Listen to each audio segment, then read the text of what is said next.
Today is July 23, 2026, sharing you spirits your daily Ori 3 news. Now, as usual, if you have been a subscriber since day one or have seen the first ever special, every 100 videos I upload, I will make a compilation of the news that we have gathered so far. I know I keep repeating myself, but I didn't think that the channel will go this far when it comes to the support from you guys, when it comes to the likes, the comments, you guys watching the videos, sharing the videos, mentioning it on the Ori subreddit, and I'm very grateful for that. Once again, thank you to the people that have reached out or have lended their voices to become a special guest host to Daily Ori 3 News. More episodes will come until Ori 3 finally gets released. There is a comment that I did see where someone said, even if Ori 3 finally gets released, I hope that you get to upload your playthroughs of the Ori series so you can keep uploading on this channel. And that has led to me thinking, well, why not? I'll upload my playthroughs once Ori finally gets ported to PlayStation by using the collaboration tool that YouTube has, where I will post it on my main channel, but I'll also collab it with my second channel just so my second channel viewers can also see it for themselves. But of course, that will only happen if Ori gets ported to PlayStation, including for Ori 3. With all that being said, enjoy the 500 day special.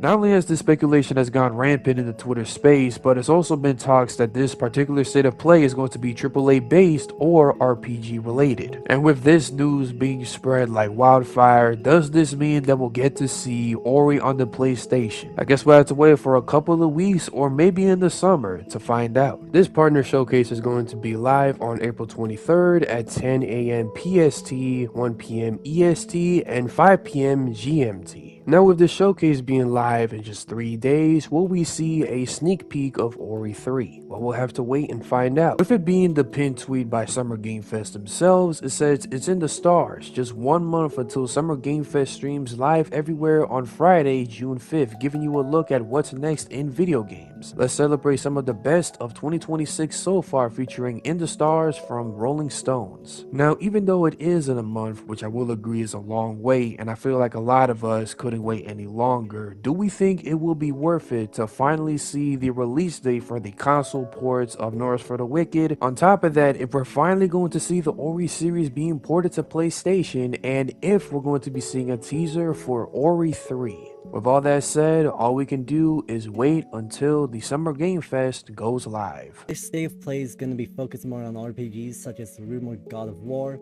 Marvel's Wolverine, and many more. But there's others speculating if Kingdom Hearts 4 is gonna be there, including Sly Cooper, I think I pronounced that right, Crash Bandicoot, and of course, a Bloodborne remaster. But with all these speculations surrounding this PlayStation State of Play, do we finally get to see or get ported to PlayStation?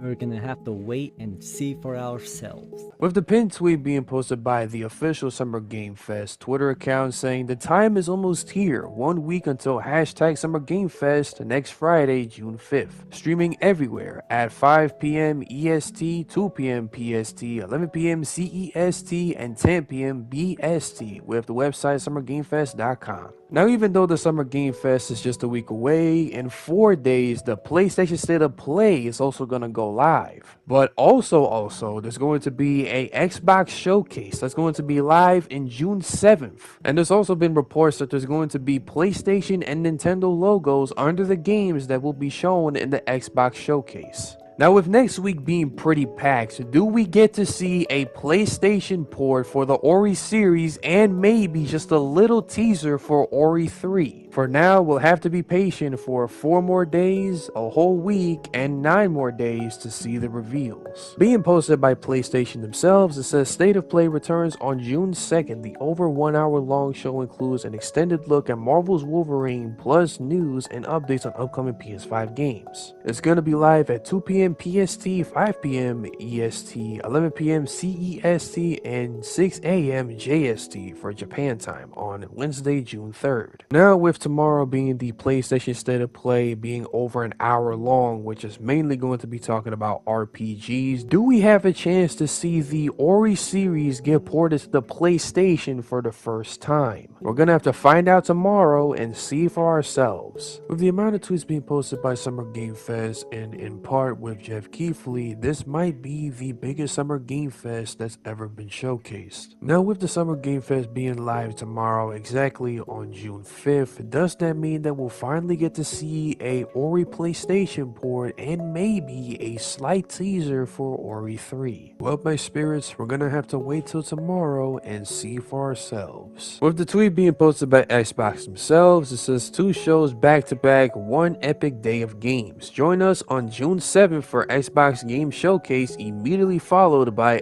Gears of War E-Day Direct. And now with this being the third showcase for the showcase weekend that we've had, such as the PlayStation State of Play and the Summer Game Fest, do we finally get to see a potential teaser for an Ori PlayStation port and maybe a teaser for Ori 3? Well, third time's the charm, right? We're gonna have to wait and find out for ourselves. This article was brought to my attention when somebody mentioned it to me on the official Ori 3 Discord server, when it says Ori Dev CEO says Xbox was too focused on protecting its legacy to build its future. Xbox has struggled for a long time to identify, empower, and protect the key creative people and teams who could have kept the brand at the top. Moon Studio CEO Thomas Mandler, Ori and the Blind Forest, Ori and the Will of the Wisps, and Norse for the Wicked, has commented on the recent turbulence at Xbox. The Ori games were previously published by Xbox Game Studios, but Moon Studios remained independent and started work on Norse for the Wicked shortly after the second Ori game was released. In his informed opinion, Mandler has claimed that Xbox's troubles began years ago when it decided to focus on legacy IP instead of cultivating the next generation of games and developers. It looks like bad news for the studios that fall under Xbox's first-party developer umbrella. As part of its reset under new Xbox boss Asher Sharma, Microsoft's gaming division is reportedly planning to cut costs by laying off staff and closing studios like Compulsion Games, Double Fine, and Ninja Theory. While those studios might spin off from Microsoft and strike out on their own, one developer with a long history of working with Xbox says that he's not surprised by the recent turbulence occurring at the company. Quote, Xbox has struggled for a long time to identify, empower, and protect the key creative people and teams who could have kept the brand at the top, Mandler wrote. Even when we were making Ori with Xbox, it was clear that the main focus was still Halo, Gears, and Forza, even though gamer excitement around Halo and Gears had already cooled heavily after Bungie and Epic moved on from those franchises. The newer installments simply didn't reproduce the same cultural impact those series once had. As Mandler put it, franchises like Ori could have helped kickstart a new era for Xbox, one that would include younger generations of gamers who could have grown into lifetime fans of the brand. And while it is true that Microsoft owns an impressive selection of video game franchises and intellectual properties, Mandler added that great games are made by people who love the medium and who know what it is that their audiences want. Mandler added, were he in charge, he'd slim down Xbox and work to, quote, bring back the passion for gaming. He said that Xbox leans heavily on nostalgia, not the people who make games. Quote, Xbox should be one of the strongest publishers in the world, Mandler wrote. With the brands Microsoft owns, that should honestly be fairly straightforward. But nostalgia alone is not enough. Nostalgia can get people to look in your direction, but after that, you still have to deliver the goods. You still have to make products that get players genuinely excited, products that make gamers literally salivate, and to do that, Xbox has to bet on the right people. They need to find the Miyamoto, Tezukas, and Sakurais within their own ecosystem, the people who actually speak the same language gamers do, and then support them, protect them, and trust them. Mandler concluded that Xbox was more than capable of shipping better games than its competition, and it just needs the right people in charge of steering the ship. It still looks like Xbox is sitting on an absolute gold mine, he wrote. They just need to put the right people in charge of mining that gold. So I guess to sum up this entire article, for what Thomas Mandler is trying to say is that Xbox is very focused on trying to have the creative liberty that they have, in the sense that they own the property of Ori, but in the sense that they don't know what to do with it because they have so much on their plate that they bit off more than they can chew.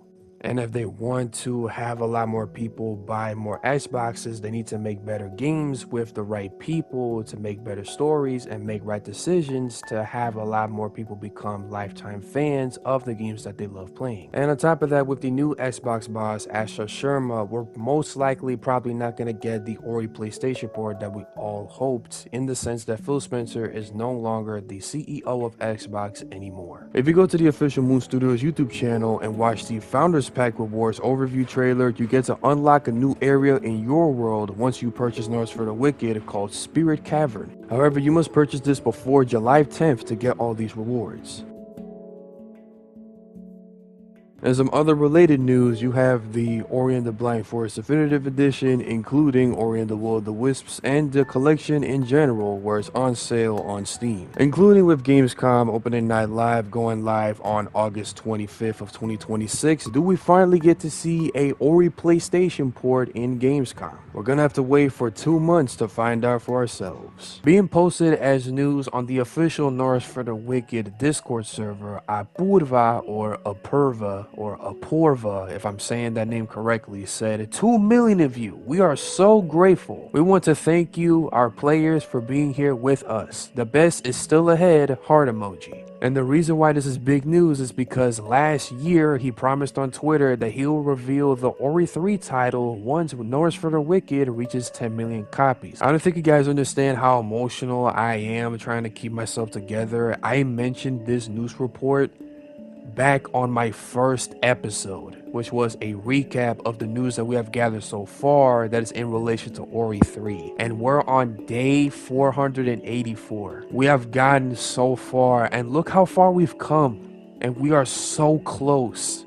to finally getting the Ori 3 title and the Ori 3 game. Now, with October being 3 months away, we are only 20% there from getting the 10 million copy goal to finally see the Ori 3 title. And that is going to conclude for today's 500 day special. Again, I'm as surprised as you are that we have made it this far into the channel. Now, as of me recording this video, I am going to be on vacation. I will be back on Monday with the regularly scheduled program. However, if you guys want to be a special guest host on Daily Ori 3 News and want to send your own submission, and send it to me on my Discord and you'll be featured in our next episode. Right after I get back from vacation, of course. That's gonna be it, and I'll be seeing you all next time.